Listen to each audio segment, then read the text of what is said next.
In the small town of Briarwood, Ohio, lived an old woman named Margaret Hale. She was 72, thin as a shadow, with silver hair always tied in a loose bun. People saw her every day walking slowly to the grocery store, sitting alone on a park bench, but no one really noticed her. To the town, Margaret was invisible. But once, long ago, she had been powerful. She had owned land, a successful family business, and a life full of respect.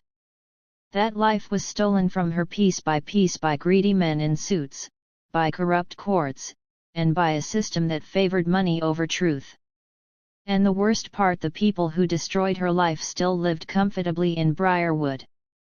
Margaret remembered every name. 30 years earlier, Margaret and her husband, Thomas Hale, owned a construction company. They were honest people. They paid fair wages and refused bribes. That honesty made them enemies. A powerful businessman, Richard Cole, wanted their land for a luxury project.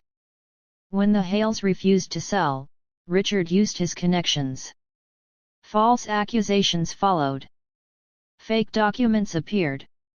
Banks froze accounts. Thomas collapsed in the courtroom the day they lost everything. A heart attack. He died before the ambulance arrived. Margaret stood alone as strangers took her home, her company, and her dignity. Richard Cole shook hands and smiled. Margaret never forgot that smile. Margaret survived, but she did not live. She cleaned houses. She worked in kitchens. She slept in small apartments that never felt like home. People spoke over her, ignored her, and treated her like she was already dead. But silence became her strength. She read newspapers. She learned computers at the public library.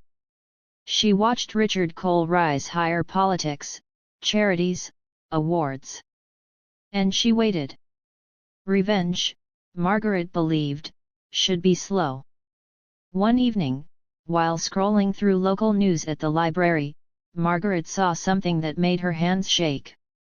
Richard Cole's company was under investigation. Not enough to destroy him, but enough to expose cracks. Margaret smiled for the first time in years. She knew something no one else did. The original fraud documents, the ones used to destroy her, were still real. And if they existed once, they could be found again. The quiet fire inside her finally woke up.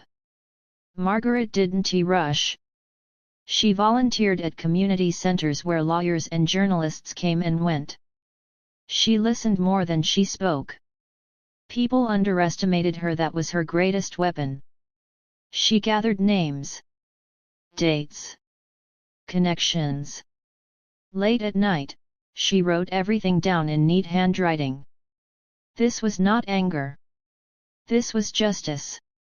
Margaret mailed an anonymous envelope to a young investigative reporter named Evan Brooks. Inside were copies of old contracts, names of witnesses, and one handwritten note: "Look deeper. This case killed a man." Evan did.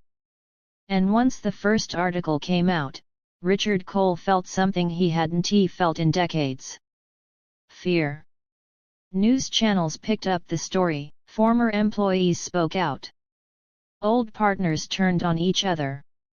Margaret watched from her small apartment, tea in her hands. She didn't celebrate. Revenge was not loud. It was patient.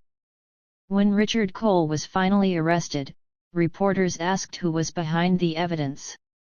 Margaret never came forward. She visited the courthouse once, sitting quietly in the back row.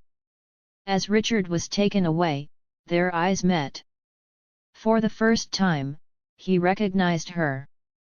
And for the first time, he looked afraid. Margaret walked out of the courthouse into the sunlight. She didn't get her youth back. She didn't get her husband back. But she got the truth. And that was enough. The town of Briarwood would remember Richard Cole as a criminal. Margaret Hale she remained invisible. But finally, free.